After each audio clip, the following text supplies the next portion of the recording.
KTV Originals।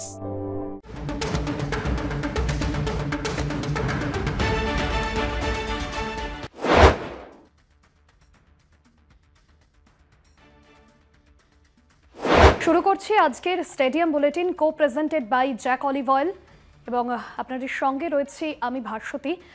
আর আজকে বোধহয় cricket আর cinema এই দুটো যে পরস্পর যুগলবন্দি, এই বিষয়ে হয়তো মিলেমিশে এক হয়ে গিয়েছে।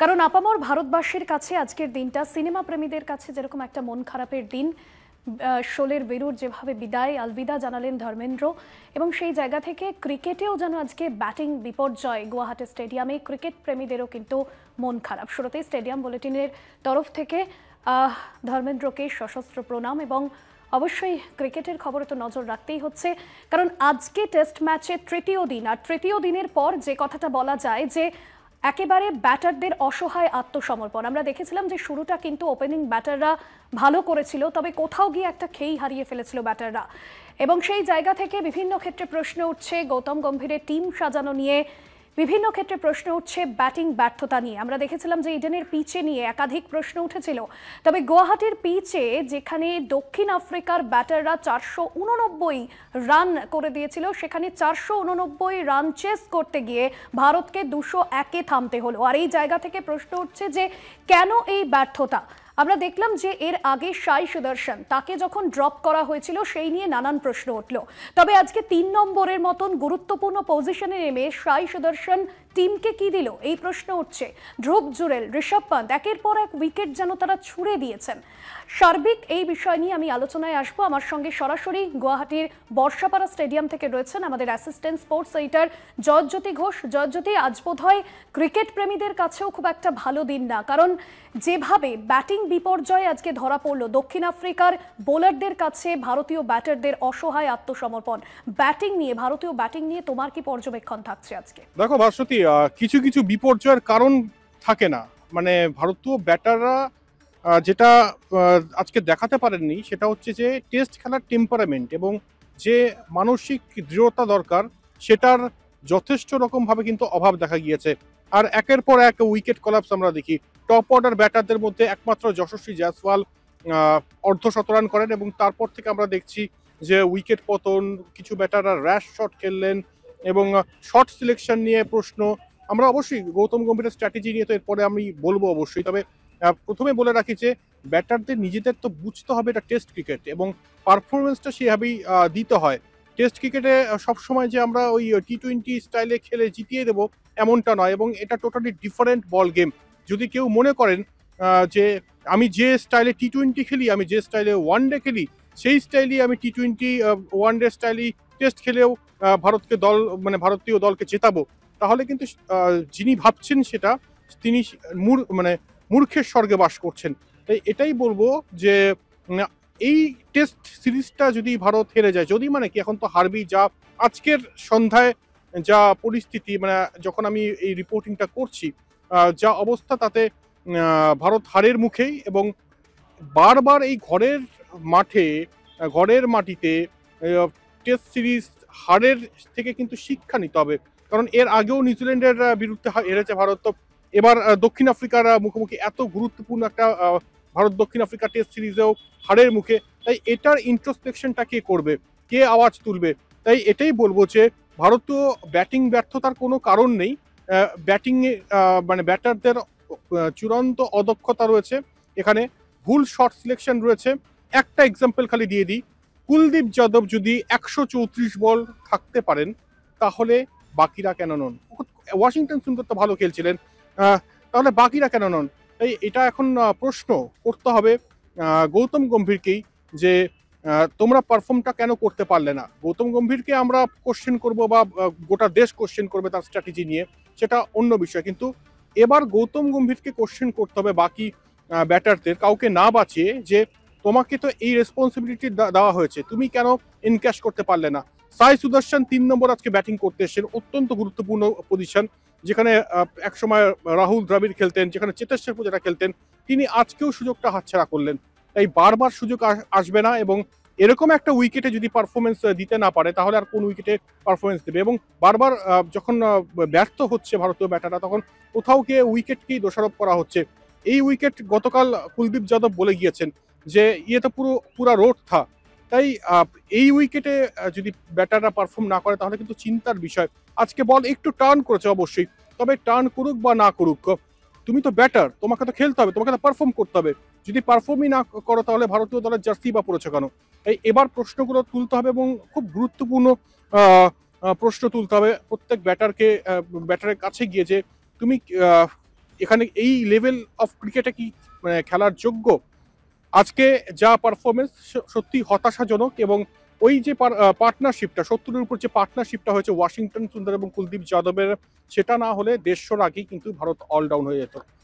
তাই এটাই বলার যে এটাও একটা শিক্ষা। গুয়াহাটির বর্ষাপাড়া স্টেডিয়ামে আজকে যে চিত্রটা ধরা পড়েছে সেটাও কিন্তু একটা শিক্ষা। একদমই জয়জ্যোতি, তুমি যেমনটা বললে যে শুরুটা হয়তো অনেকটাই ভালো করেছিলেন ভারতীয় ব্যাটাররা, সেই রেশটা তারা ধরে রাখতে পারলেন না, সেই টেম্পারামেন্টটা বোধহয় তারা ধরে রাখতে পারলেন না। আর এটাই বোধহয় টেস্ট ক্রিকেটের একটা বড় দিক, যেখানে ধৈর্যের সাথে খেলাটা চালিয়ে যেতে হয় মাঠে নেমে, যেখানে পিচ যাই হোক না কেন ব্যাটারদের পারফরমেন্সটা মাঠে দিতে হয়, যেটা আমরা বারবার স্টেডিয়াম বুলেটিনে বলেছি। আর এই বিষয় নিয়ে তো আমরা কথা বলছি, তবে গৌতম গম্ভীরের স্ট্র্যাটেজি নিয়ে প্রশ্ন উঠছে। গত বছর জুলাইয়ে যখন রাহুল দ্রাবিড়ের কোচের থেকে গৌতম গম্ভীর তিনি কোচের দায়িত্ব নিলেন এবং তারপর যে কটি টেস্ট খেলেছে ভারত, তার মধ্যে এখনো পর্যন্ত যে পরিসংখ্যান বলছে ভারতের কিন্তু বেশ কটি টেস্ট এই ঘরের মাঠে হেরেছে, এবং সেই লজ্জার হারও কি আবার গুয়াহাটিতে ফিরতে চলেছে?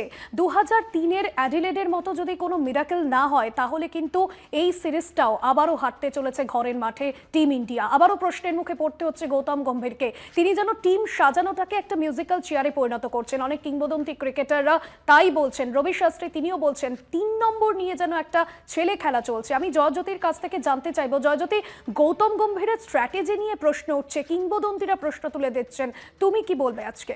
দেখো ভাস্বতী, গম্ভীরের স্ট্র্যাটেজি নিয়ে বলতে গেলে অনেক কিছু বলতে হয়। আজকে বিরাট কোহলি টেস্ট থেকে রিটায়ারমেন্ট নিয়েছেন, রোহিত শর্মা টেস্ট থেকে রিটায়ারমেন্ট নিয়েছেন।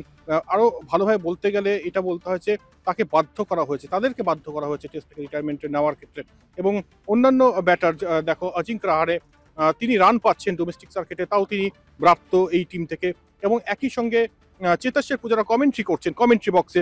আজকে আমার কোথাও মনে হয়েছে যে এই ব্যাটারদের কিন্তু দরকার ছিল, এবং যারা এখন রিপ্রেজেন্ট করছেন ভারতীয় দলকে, কাউকে ছোট না করে বলছি, তারা কি মানে যাদের কথা বললাম তাদেরকে রিপ্লেস করার যোগ্য এই মুহূর্তে দাঁড়িয়ে? অ্যাটলিস্ট আমার মনে হয় না। এটা তো একটা বড় অবশ্যই কোয়েশ্চেন মার্ক গম্ভীরের। যদি আমি সার্বিক স্ট্র্যাটেজি বলি, মানে মানে গোড়াতেই গলত ছিল যে এই ব্যাটাররা যখন অ্যাভেলেবেল, যখন বিরাট কোহলি অ্যাভেলেবেল, যখন রোহিত শর্মা অ্যাভেলেবেল, এখনো তারা ইজিলি 2 বছর খেলতে পারতেন। সেখানে মানে অতি দ্রুত তাদের রিটায়ারমেন্ট ঘোষণা করে দেবে এবং তারপর কোনো রকম কমিউনিকেশন না করা গম্ভীরের তরফ থেকে। অ্যাটলিস্ট অজিত আগারকার কি করছেন সেটা পরে ব্যাপার, গম্ভীরের তরফ থেকে গম্ভীরের ইনপুট তো অবশ্যই থাকবে।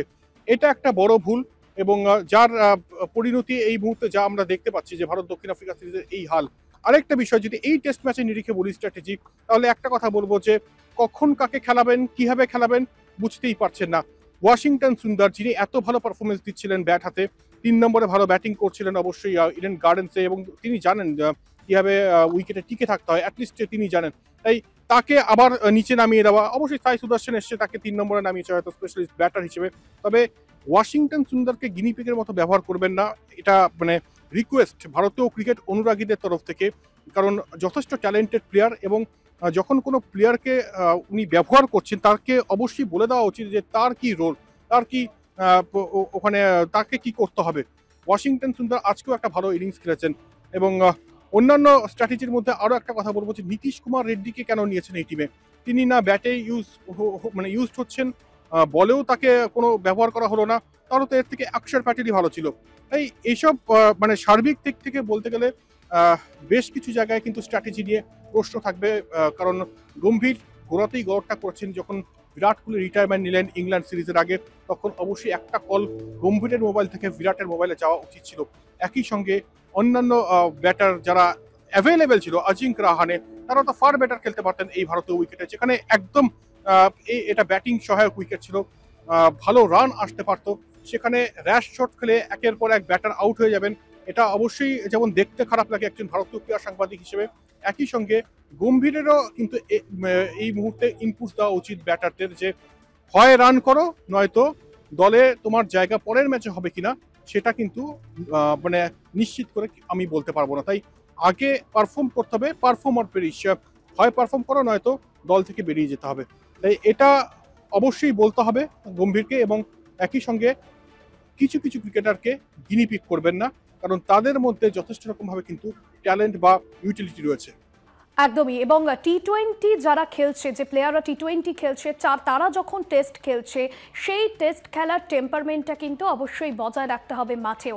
আমি আরও একটা বিরতি নেব, বিরতির সময় হয়ে গিয়েছে, ফিরছি বিরতির পর, সঙ্গে থাকুন। ফিরে এলাম বিরতির পর। ভারতীয় ব্যাটারদের পারফরমেন্সটাই আজকে সব থেকে বেশি কথা বলছে, কারণ আমরা দেখলাম যে টেলিন্ডার, ওয়াশিংটন সুন্দর এবং কুলদীপ যাদব তারা যতটুকু লড়াই করলেন, টপ অর্ডারের ব্যাটাররা কিন্তু সেই লড়াইটা আজকে দিতে পারলেন না। অবশ্যই আমরা এক্সপেক্ট করেছিলাম, কিন্তু টেলিন্ডাররা তারা কিন্তু লড়াইটা জারি রেখেছিলেন। একটা প্রশ্ন আমি জয়জ্যোতির কাছ থেকে জানতে চাইব, যেভাবে আজকে ব্যাটিং বিপর্যয় ধরা পড়লো এবং সেই জায়গা দিয়ে উইকেট নিয়ে তো নানান প্রশ্ন হয়েছে, ইডেনের উইকেট নিয়ে এক একজনের এক এক মন্তব্য ছিল, গৌতম গম্ভীরকে প্রশ্নের মুখে পড়তে হয়েছে। তবে শেষ পর্যন্ত ভারতীয় ব্যাটিং ব্যর্থতা যে রয়েছে, এই উইকেটে দাঁড়িয়েও যে ভারত এত ভালো রান তুলতে পারলো না, সেই প্রশ্নের মুখে কিন্তু আজকে পড়তে হচ্ছে। ব্যাটিং নিয়ে তো তুমি বললেই, তবে উইকেট নিয়ে, আজকের উইকেট নিয়ে ভারতীয় দল তারা কি বলছেন? দেখো, উইকেট নিয়ে ভারতীয় শিবির এটাই বলছে। আজকে ওয়াশিংটন সুন্দর আসেন প্রেস কনফারেন্সে এবং তিনি যেটা বলেন যে উইকেট, ট্রু উইকেট, এই টার্মটা তিনি ইউজ করেন, যে ট্রু উইকেট এবং ভালো উইকেট। এখানে এমন নয় যে উইকেটে জুজু রয়েছে, ব্যাটাররা রান পাবেন না, যেটা ইডেন গার্ডেন্সে একটা প্রবলেমে ফেস করেছিল, এবং যদিও সেটা ভারতীয় কোচের আবদারি, ভারতীয় ব্যাটাররা সেই ফাঁদে পড়েছিলেন। কিন্তু এখানের উইকেট কিন্তু যথেষ্ট ভালো ছিল। তাই অ্যাটলিস্ট এই সত্যতাটা ভারতীয় শিবির থেকে স্বীকার করে নেওয়া হলো ওয়াশিংটন সুন্দরের মাধ্যমে, যে উইকেট ভালো ছিল, ভারতীয় ক্রিকেটাররাই ভালো পারফর্ম করতে পারেনি। আজকে ঋষভ পান্ত যখন আউট হলেন তখন ডেল স্টেনকে বলতে শুনলাম যে তার বোধহয় ব্রেন ফেড হয়ে গেছে, যার জন্য এই ধরনের শট খেললেন। তাই দক্ষিণ আফ্রিকার প্রাক্তন ক্রিকেটাররাও কিন্তু রসিকতা করতে ছাড়ছেন না। এটা একটা লজ্জার বিষয়, এবং যেখানে বর্ষাপাড়া স্টেডিয়ামে খেলা হচ্ছে, এটা কোনো কিংসমিড ডারবান নয় বা কেপটাউন নয়, সেখানে এই ধরনের পারফরমেন্স অবশ্যই ভাবাচ্ছে এবং অবশ্যই লজ্জা। তবে উইকেট যথেষ্ট ভালো ছিল, ভারতীয় ব্যাটাররা ব্যর্থ এটাকে ক্যাপিটালাইজ করতে শুরু করেছিলেন যশস্বী জয়সওয়াল, কিন্তু সেটা তিনি ক্যারি ফরওয়ার্ড করতে পারলেন না। একদম একটা সহজ হিসেব, যেটা আমি আগেও বলেছি, কুলদীপ যাদব 134 বল টিকতে পারলে বাকি ব্যাটাররা পারলেন না কেন? এই উত্তরের খোঁজে আমি রয়েছি। আপনারা যদি জানেন, কলকাতা টিভির দর্শকরা অবশ্যই কমেন্ট করবেন। একদম জয়জ্যোতি, কারণ ক্রিকেটাররা তারা যেমনটা বলছেন যে উইকেটের দিকে দায়টা এর আগেও ঠেলা হয়েছিল।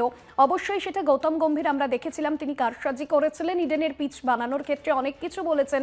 তবে গুয়াহাটিতে তো সেই পিচ হয়নি, গুয়াহাটিতে তো ব্যাটিং সহায়ক পিচ হয়েছিল।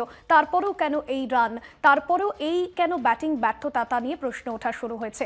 আর এবার একেবারে যে প্রশ্ন তোমার কাছে রাখবো, ওয়াশিংটন সুন্দর, ওয়াশিংটন সুন্দরের আজকের যে পারফরমেন্স, আমরা দেখেছিলাম যে এর আগে ইডেনের খেলার সময়, অর্থাৎ ইডেনের প্রথম টেস্টে তাকে 3 নম্বরে রাখা হয়েছিল, সেই নিয়ে নানান প্রশ্ন হয়েছিল, যেখানে 3 নম্বর একটা ইম্পর্টেন্ট পজিশন, যেখানে রাহুল দ্রাবিড় খেলেছেন, চেতেশ্বর পূজারা খেলেছেন, অজিঙ্ক রাহানে খেলেছেন, তাকে কেন 3 নম্বরে রাখা হলো সাই সুদর্শনকে ড্রপ করে? তবে তাকে আজকে 8-এ নামিয়ে তিনি যে সেরাটা দিলেন, তিনি 48 রান করেছেন, অর্ধ শতরান থেকে কিছুটা দূরে। তবে তিনি কিন্তু টেলেন্ডার হিসেবে যথেষ্ট একটা ভালো ইনিংস টিম ইন্ডিয়াকে দিয়েছেন। আজকে ওয়াশিংটন সুন্দরের পারফরমেন্স নিয়ে কি বলবে? দেখো, ওয়াশিংটন সুন্দর দুর্ধর্ষ ক্রিকেটার এবং যথেষ্ট ভালো ক্রিকেটার, সেটার প্রমাণ আজকেও কিন্তু তিনি দিলেন। যখন একের পর এক উইকেট পতন হচ্ছিল, তিনি একদিক থেকে কিন্তু ধরে রেখেছিলেন, এবং ওই কুলদীপ যাদব আর ওয়াশিংটন সুন্দরের 72 রানের পার্টনারশিপ না হলে 150-এর আগেই কিন্তু ভারতীয় দল অল আউট হয়ে যেত। আরও লজ্জার সামনে পড়তো ভারতীয় দল, যেখানে এই দুজনের পার্টনারশিপের দরুন 200-র গন্ডি পেরোতে সক্ষম হয় ভারতীয় দল। তবে এখনো অনেক দূর, দিল্লি অনেক দূর, কারণ 314 রানে এগিয়ে রয়েছে দক্ষিণ আফ্রিকা, 288 রানের লিড। বুঝতেই পারছো যে কি অবস্থায় দাঁড়িয়ে। তবে ওয়াশিংটন সুন্দরের পারফরমেন্সকে কুর্নিশ জানাতে হবে, তিনি আরও বড় রান করতে পারতেন। তবে দয়া করে ভারতীয় কোচিং স্টাফ, এবার এখানে শীতাংশু কোটাকের কথাও বলবো, যে গৌতম গম্ভীরকে আমরা সবাই দোষারোপ করি, শীতাংশু কোটাক কি করছেন, ব্যাটাররা যে খেলতে পারছেন না, তিনি কি ট্রিটমেন্ট করছেন? তাই অনেকগুলো প্রশ্ন, উত্তর কিন্তু কেউ জানে না। ভাস্বতী, একদমই জয়জ্যোতি, আলোচনায় আমরা আবারও ফিরবো, আরো অন্যান্য ইম্পর্টেন্ট আপডেট তোমার থেকে নেব। একটা বিরতির সময় হয়ে গিয়েছে, ফিরছি বিরতির পর। ফিরলাম বিরতির পর। আজকে দিনের শেষে ব্যাট করে দ্বিতীয় ইনিংসে যে রান এখনো পর্যন্ত ২৬ রয়েছে দক্ষিণ আফ্রিকার, তবে আগামীকাল কিন্তু তারা যথেষ্ট ঝাঁপাবে একটা বড় ইনিংস খেলার জন্য। আমরা দেখেছিলাম যে মুথুস্বামী তিনি গতকাল প্রথম ইনিংসে তিনি একটা দুর্দান্ত রান দিয়েছেন। সেক্ষেত্রে দাঁড়িয়ে আমি জয়জ্যোতির থেকে জানতে চাইব, দক্ষিণ আফ্রিকার শিবিরে আজকে মার্ক জ্যাকসন তিনিও কিন্তু ভালো তিনি একটা উইকেট নিয়েছেন, 6টি উইকেট নিয়েছেন, অর্থাৎ ব্যাটিং বোলিং সব দিকেই তিনি দক্ষতার পরিচয় দিয়েছেন। কালও কিন্তু তিনি একটা বিধ্বংসী ইনিংস খেলতে পারেন। দক্ষিণ আফ্রিকার শিবিরে এই মুহূর্তে কি খবর?